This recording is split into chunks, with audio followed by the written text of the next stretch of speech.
தாயின் சொல்படி கேட்டு வேறு வழியில்லாமல் மனம் முழுக்க தருண் மேல் வெறுப்புடன் கிளம்பினாள் லயா. காருக்குள் ஒரு அசாத்திய அமைதி.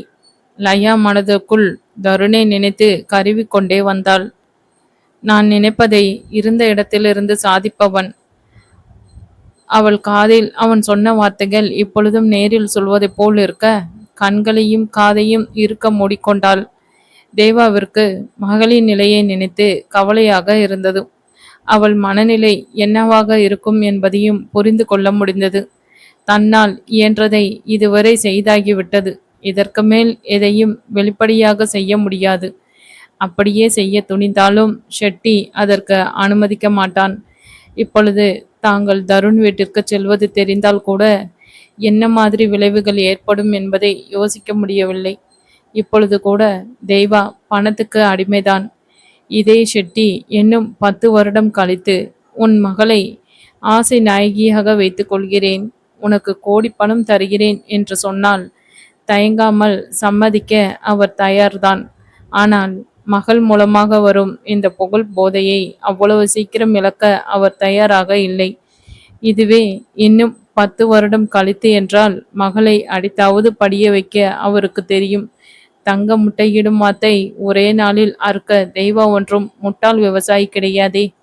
இன்னும் 10 வருடத்தில் 10 கோடி பணத்தையும் சுகபோக வாழ்க்கையையும் சினிமா நட்சத்திரம் லயாவின் தாய் என்ற பெயரையும் கேவலம் 25 லட்சம் பணத்துக்காக கிழவனின் படுக்கை அறையில் மகளின் எதிர்காலத்தையும் தன் கனவையும் அடகு வைக்க தெய்வா அவ்வளவு முட்டாள் இல்லை. இவ்வாறாக தெய்வாவின் சிந்தனை இருக்க அவருமே மகளிடம் பேசவில்லை. தேவா இவ்வளவு தைரியமாக தன் மகளை தருணிடம் அனுப்ப காரணமே அவனை பற்றி அக்கு வேறு ஆணி வேறாக விசாரித்து அறிந்து கொண்டார். எங்கே எப்படி கேட்டால் வேலை நடக்கும் என்று அவருக்கு தெரியும். பணம் கொடுத்து அழைக்கும் ஷெட்டியிடமே மறுத்தவர் வெறுமன மகளை ஒருவனிடம் அனுப்புகிறார் என்றால் அதில் விஷயம் இல்லாமல் இருக்குமா? அந்த காரியத்தையும் காரணத்தையும் கூட மகளிடம் விளக்க அவர் தயாராக இல்லை. மகள் மற்றவரிடம் பேசினாலே எங்கே காதலில் விழுந்து விடுவாளோ என்று ஒத்தி பாதுகாக்கும் அவர் ஒரு ஹீரோவை பற்றி எப்படி மகளிடம் பேசுவார்? மகளின் முகத்தில் இருக்கும் வெறுப்பும் தவிப்பும் தெய்வாவிற்கு பெருத்த நிம்மதியை தந்தது என்றே சொல்ல வேண்டும். இருவரின் சிந்தையிலேயே அவர்கள் சேர வேண்டிய இடமும் வந்துவிட்டது. அந்த ஒதுக்குப்புறமான இவர்களது காரை பங்களாவை காவலாளி பார்த்தவுடன் வாசுவிற்கு தகவல் கொடுத்தான். என்னது லயாவா? அவங்க எதுக்கு இந்த நேரம் இங்கே வராங்க? சரி, எதுக்கும் உள்ளே அனுப்பு சொல்லிவிட்டு வேகமாக கண்மணியை தேடி சென்றான். கண்மணி, என்ன செஞ்சுக்கிட்டு இருக்க? அறைக்குள் கண்ணாடியின் முன்னால் நின்று கொண்டிருந்த அவளது அருகில் நெருங்கி நின்று கொண்டான். அப்பொழுதுதான் குளித்து விட்டு வந்திருந்த அவளிடமிருந்து வந்த ஷாம்பு வாசத்தில் தன்னை மறந்தான். அவளை தொடும் அளவு அவன் துணியவில்லை. ஆனால் அவன் நின்ற நெருக்கத்தில் அவனது மூச்சு காற்று அவள் தோளில் சூடாக பாய்ந்தது. என்ன வேணும் உங்களுக்கு? தன் உணர்வுகளையும் மறைக்க போராடியவாறு கேட்டாள். இப்படி கேட்டால் மெதுவாக அவள் இடையில் கை கோத்து அவளை தன்னோடு இறுக்கினான். அவள் அமைதி அவனுக்கு தைரியமூட்டியது. கொஞ்சம் திகைத்தாலும் தன் மனதிற்குள் புகுந்து விட்டவனின் தொடுகையை வேண்டாம் என்று அவளால் வெறுக்க முடியவில்லை. அதே நேரம் தன் விருப்பத்தை அவனிடம் வெளிப்படுத்தவும் அவள் நிலை விடவில்லை. இதழ்களை மென்மையாக அவள் தோளில் பதித்தான். தலையை சரித்து அவன் இதழ்களுக்கு வழிவிட்டவாறு இமைகளை மூடிக்கொண்டாள். அவன் நெருக்கமும் இறுக்கமும் அதிகரித்தது. அவளை தன் பக்கம் திருப்பி அணைத்த வேளையில் அவன் கையில் இருந்த அலைபேசி அபஸ்வரமாக ஒலித்தது. அவனுக்கு லயாவின் வரவு சட்டென நினைவுக்கு வர, ஐயோ கண்மணி, லயா இங்கே வந்துக்கிட்டு இருக்காளாம். ஏற்கனவே விவி இங்கே இருக்கா. இதில் இவ வேற. நான் என்ன செய்யட்டும்? அது தெரியாமல் உன்கிட்ட கேட்க தான் வந்தேன். அவனுக்கு தலையை பீத்து கொள்ளலாம் போல் இருந்தது. என்னது, லயாவா? சரியா கேட்டிங்களா? இதை சொல்லாமல் என்ன வேலை செஞ்சுக்கிட்டு இருந்தீங்க? அவளுமே கொஞ்சம் படப்படப்பாக கேட்டாள். அதான் உனக்கு தெரியுமே. கண்ணை சிமிட்டி சொல்ல அவள் முறைத்து பார்த்தாள். உடனே பேச்சை மாற்றினான். அவளை கோபப்படுத்தி பார்க்க அவன் தயாராக இல்லை. நான் என்ன போய் பார்த்துட்டா வந்த? செக்யூரிட்டி தான் சொன்னார். அவர் பார்க்காமல் சொல்ல மாட்டாரே. இப்போ என்ன செய்யட்டும்? அவன் கேட்ட கேள்வியையே மறுபடியும் கேட்டான். எல்லாம் என்னையே கேளுங்க. எனக்கு மட்டும் என்ன தெரியும்? சரி, எதுக்கும் வந்தவங்கள கூப்பிட்டு ஹால்ல உட்கார வைங்க. நான் தருண் கிட்ட கேட்டுட்டு வரேன். இவனுங்களுக்குன்னு எங்க இருந்து தான் கிளம்பி வராங்களோ? அழுத்தவாறே அவனிடம் சொல்லிவிட்டு மாடிக்கு விரைந்தாள். ஒரு முறை 3 அடுக்கு மாளிகை. தரைத்தளத்தில் தருணின் அலுவலக அறை, வரவேற்பு அறை, சமையல் அறை, மேலும் 2 அறைகள் யாராவது வந்தால் தங்குவதற்கு என்று இருந்தன. முதல் தளத்தில் பெரிய ஹால். கண்மணி, வாசு இவர்கள் தங்க சகல வசதிகளுடன் கூடிய அறை. மேலும் 3 அறைகள். 2ஆம் தளம் முழுவதும் தருணின் தனிப்பட்ட அறைதான். அங்கே 4 அறைகள். ஒரு ஜிம் உண்டு. 4 அறைகளும் ஒன்றுக்கொன்று தொடர்புடையவை. 4 அறைகளும் ஒன்றோடு ஒன்று சிறிய கதவுகளால் இணைக்கப்பட்டிருக்கும். அதற்கு உள்ளே செல்லவும் வெளியேறவும் ஒற்றை கதவுதான் உண்டு. அந்த ஒற்றை கதவினுள்ளே சென்றால் மற்ற 4 அறைகளும் ஜிம்முக்கு சென்று விடலாம். இந்த தளத்தில் நுழைய கண்மணி, வாசு இருவருக்கும் மட்டுமே அனுமதி உண்டு. வேறு யாராவது செல்வதென்றால் அது தருண் அழைத்து வருபவர்களாகத்தான் இருக்க முடியும். கண்மணி வேகமாக சென்று அழைப்பு மணியை அழுத்தினாள். கண்மணி, வா. தருணின் குரல் கேட்கவே உள்ளே சென்றாள். தருண் சாதாரண முக்கால் பேண்ட் டிஷர்ட் போட்டு அமர்ந்தவாறு விவியுடன் செஸ் விளையாடி கொண்டிருந்தான். அவர்கள் இருவரையும் பார்த்து சிரித்தாள். ஏண்டா, ஒரு பொண்ணை கடத்திட்டு வந்துட்டு கூட வச்சு செஸ் விளையாட வைக்க உன்னால் மட்டும்தான்டா முடியும். இப்போ நீ கேரம் போர்டு ரெடி பண்ணு, லயாவும் வந்திருக்கா, கடுப்பாக சொன்னாள். கண்மணி, உங்க அண்ணாவை பத்தி உங்களுக்கு சரியா தெரியல.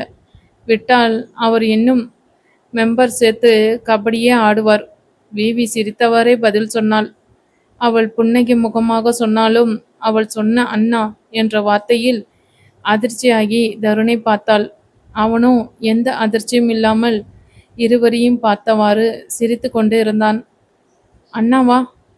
அதிர்ச்சியை அடக்க முடியாமல் வார்த்தையாக கேட்டே விட்டாள் கண்மணி. ஹே கண்மணி, உங்க அண்ணா தானே இவர், பிறகு எதற்கு இவ்வளவு அதிர்ச்சி?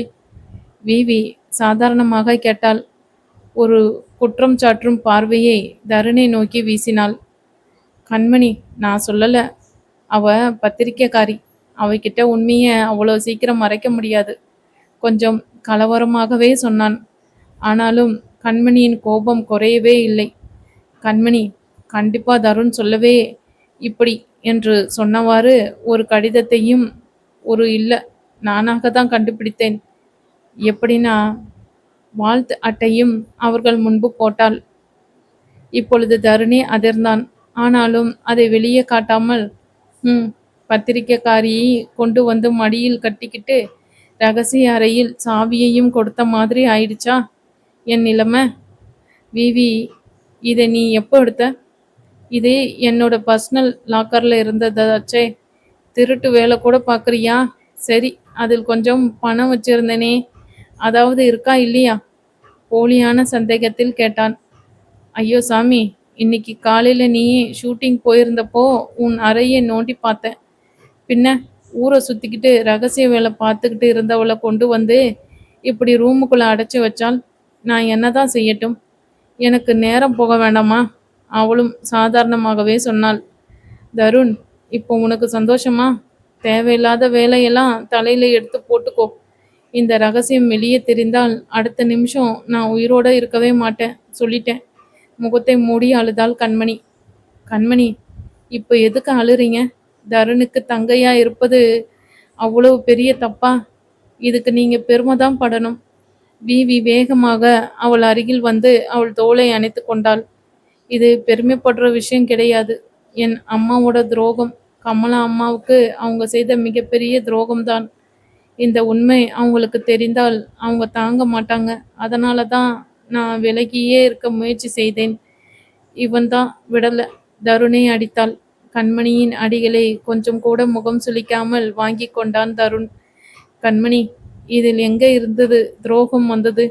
ஒரு இக்கட்டான சூழ்நிலையில எங்க அப்பாவும் உங்க அம்மாவும் சந்திச்சுக்கிட்டாங்க. உங்க அம்மா அந்த இக்கட்டில் இருந்து தப்பிக்க எங்க அப்பா கையால் ஒரு தாலி வேணும்னு கேட்டாங்க. எங்க அப்பா ஏற்கனவே தான் திருமணம் ஆனவன் என்ற உண்மையை சொல்லாமல் உங்க அம்மா கழுத்தில் தாலியை கட்டிட்டார். சொல்லப்போனால் இந்த சூழ்நிலையில் நானாக இருந்திருந்தாலும் அதைதான் செய்திருப்பனோ என்னவோ. கடமைக்காக சேர்ந்து வாழ்ந்தாங்க. ஒரு நாள் உண்மை தெரிய வந்து உங்க அம்மா ஊரை விட்டே போயிட்டாங்க. எங்க அப்பாவுக்கு எங்க போய் தேடுறதுன்னே தெரியாம விட்டுட்டார். இது முழுக்க முழுக்க எங்க அப்பா செய்த தவறு. இதில் பலியானது உங்க அம்மா. உங்க அம்மா சாக போகும் நேரத்தில் எங்க அப்பாவுக்கு எழுதிய கடிதம்தான் இது. தான் மரண படுக்கையில் இருப்பதால் தன்னோட பொண்ணை பாதுகாப்பாக பார்த்து கொள்ள சொல்லி எழுதியது. அது என் கையில் கிடைத்தது. நான் வந்து பார்த்தேன். உன்னை என் கையில் ஒப்படைத்தவுடன் அவங்க போயிட்டாங்க. கெட்டதிலும் ஒரு நல்ல விஷயமாக நீ அழகுகலை நிபுணருக்கு படித்திருந்தாய். என் தொழிலுக்கு உதவியாக இருக்கட்டும் என்ற போர்வையில் உன்னை நான் பாதுகாத்துக்கிறேன். இது ஒரு அண்ணனா என் கடமை. என் அம்மாவின் நிம்மதிக்காக ஊரை விட்டே போய் எவ்வளவு கஷ்டப்பட்டிருக்காங்க. ஒரு நாள் கூட அவங்க எங்களை தொல்லை செய்யவே இல்லையே.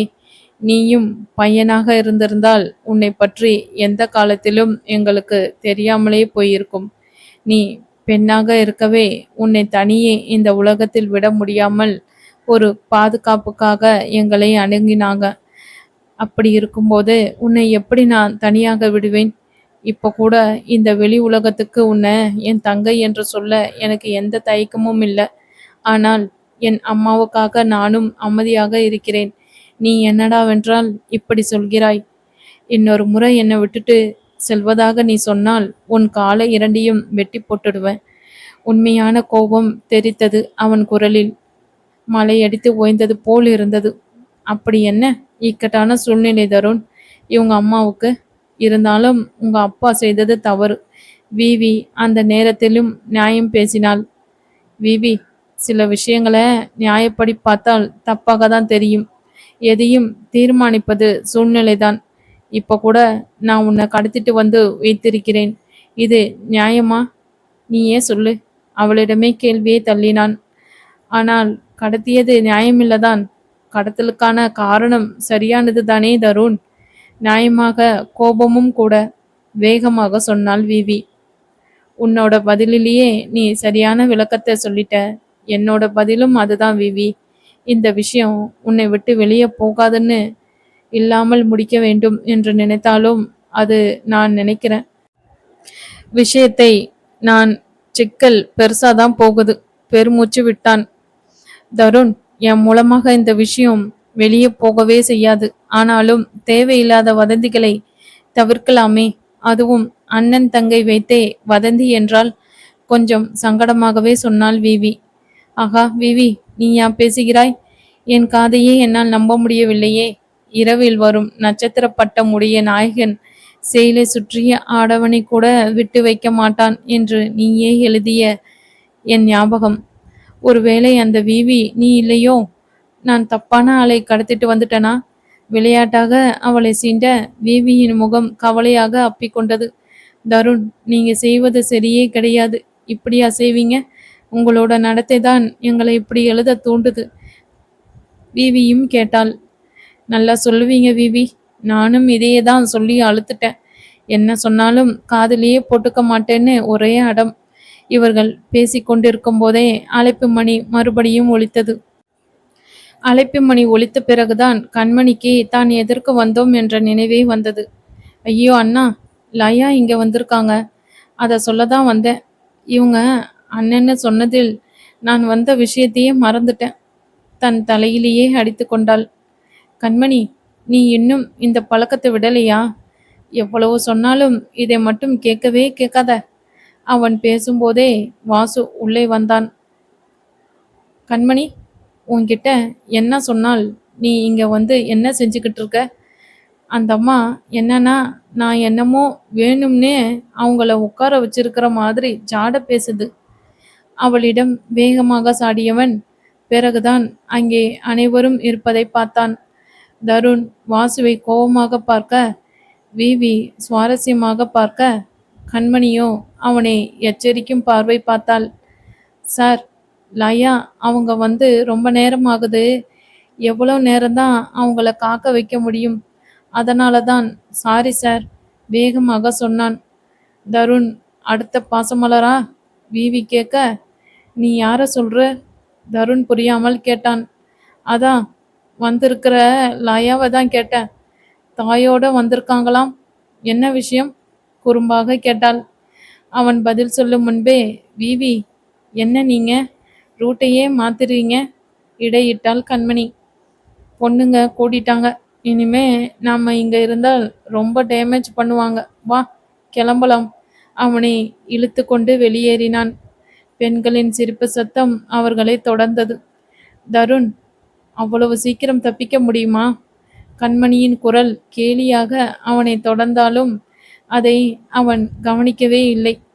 ஆனால் விவியோ தொழில் புத்தி தலை தூக்க ஆர்வமாக கண்மணியை பார்க்க, உங்களை நம்பலாமா? மெதுவாக கேட்டாள் அவள், குரல் இறங்கி. என்ன தாராளமா நம்பலாம். உறுதி அளிக்கவே, அட, எனக்கு சந்தோஷமா இருக்கும் விஷயத்த நான் எப்படி உங்களுக்கு உறுதியா சொல்ல? கண்மணி அவளை திரும்ப கேள்வி கேட்டாள். ஆனாலும் அவளை நம்பிக்கையற்ற பார்வை பார்த்தாள் விவி. அவள் பார்வையை உணர்ந்தாலும் கண்மணி எதுவும் சொல்லாமல் அமைதியானாள். லிப்டில் இறங்கி வெளியேறினான் தருண். முகத்தில் எதையும் காட்டாமல் லயாவின் எதிரில் சென்று அமர்ந்தான். அவர்களுக்கிடையில் சங்கடமான அமைதி நிலவியது. லயா கோபத்தில் முகத்தை திருப்பிக் கொண்டு அமர்ந்திருக்க, தெய்வா எப்படி பேசுவதென்று தெரியாமல் அமர்ந்திருந்தார். தருணும் அவர்கள் பேசுவார்கள் என்று காத்திருக்க, அவர்கள் அருகில் இருந்த பேக்கும் அவர்கள் வந்திருக்கும் காரணத்தை அவனுக்கு சொல்லியது. தருணின் பார்வை ஏளனமாக லயாவின் மேல் பாய்ந்தது. அவன் பார்வைக்கான பொருளை உணர்ந்த அவளும் தன்னைத்தானே நொந்து கொண்டாள். எழுந்து செல்லலாம் என்று எண்ணும் வேளையில், வாசு, லயா மேம், பேக ரூம்ல கொண்டு வை. அவள் செய்ய போகும் செயல் புரிந்தவனாய் சொன்னான். தன்னை கட்டுப்படுத்தி கொண்டாள் லயா. வேற என்ன சொல்லுங்க? தேவாவிடம் கேட்க, அவரோ வந்த வேலை முடிந்தது என்ற ரீதியில் உடனே கிளம்பி விட்டார். அவர் சென்ற பிறகும் லயா இருந்த இடத்தை விட்டு அசையாமல் இருந்தாள். அதை பார்த்து அவளை நெருங்கி அமர்ந்தான். என்ன, என்னோட பள்ளி அறைக்கு மகாராணியார் நடந்து வருவீங்களா, இல்லை நான் தூக்கிட்டு போகவா? அவன் கேள்வியில் வேகமாக அங்கிருந்து எழுந்தாள் லயா. சாப்பாட்டு அறையில் இரவு உணவுக்காக கூடியிருந்தார்கள் அனைவரும். தருண், விவி, கண்மணி, வாசு, லயா அனைவரும் இருந்தாலும் அறையே அமைதியாக இருந்தது. விவியும் கண்மணியும் பேசத் துவங்கினர். அவர்களுக்குள்ளாவே பேசிக்கொண்டிருக்க வாசு அவர்களையே கவனித்தவாறு இருந்தான். வாசுவின் பார்வை உணர்ந்தாலும் அவனை திரும்பியும் பார்க்கவில்லை கண்மணி. கண்மணி, வாசுவோட பார்வை உங்க மேல சுவாரஸ்யமா பதியுதே. குரலை தாழ்த்தி அவளிடம் சொன்னாள். விவி, விளையாடாதீங்க, பேசாம சாப்பிடுங்க. அவளிடம் சொல்லிவிட்டு அடிக்கண்ணால் வாசுவை கோவ பார்வை பார்த்தாள். அவள் பார்வைக்காகவே காத்திருந்தவன் போல் வலக்கண்ணை சட்டென அடித்தான். அவன் செய்கையில் திகைத்து அவள் வேகமாக திருப்பி கொண்டு விவியை பார்த்தாள். அவள் சாப்பாட்டில் கவனமாக இருப்பவள் போல் இருந்தாள். ஆனாலும் கண்மணி அவளை திரும்பி திரும்பி பார்க்கவே, நான் எதையுமே பார்க்கல போதுமா? அவளும் கண்ணெடுத்து சொல்லவே விதி விரித்தாள் அவள். விவி, பேசாம சாப்பிடுங்க சொல்லிவிட்டு டேபிள் அடியில் இருந்த வாசுவின் காலை தன்னால் முடிந்த அளவு எட்டி ஒரு உதை விட்டாள். வலி உயிர் போனாலும் அதை வாங்கி கொண்டு நல்ல பிள்ளையாக அமர்ந்து சாப்பிட்டு கொண்டு இருந்தான் வாசு. பாவம் விவி, வாசுவை பார்த்தவாறே கண்மணியிடம் சொன்னாள். உங்க பார்வையில் இருந்து எதுவுமே தப்பிக்காதா? அழுத்து கொண்டாள் கண்மணி. அவளிடம் சிரித்து மழுப்பினாள். இவர்கள் நாடகம் எதையும் கவனிக்காமல் சாப்பிட்டு கொண்டிருந்தான் தருண். பிறகு லயாவை திரும்பி பார்க்க, அவளோ தட்டில் இருந்த அந்த ஒற்றை சப்பாத்தியை வெறித்து பார்த்து கொண்டு இருந்தாள். தருண் சப்பாத்தியை பிட்டு அவள் வாயில் அருகில் கொண்டு சென்றான். அவன் செய்கையில் கோபம் கிளர்ந்தாலும் அதை காட்டும் வழி தெரியாமல் அமைதியாக அமர்ந்திருந்தாள். அங்கு இருக்கும் அனைவரும் தன்னை ஏளனமாக பார்ப்பது போல் உணர்ந்தாள். வீவியை அங்கே பார்த்தது அவள் அடிவயிற்றில் பயப்பந்தை சுழல விட்டது.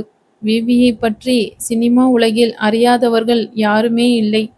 அதிலும் அவளை பார்த்தால் அனைவருக்குமே மனதுக்குள் கொஞ்சம் குளிர் பிறக்கும்.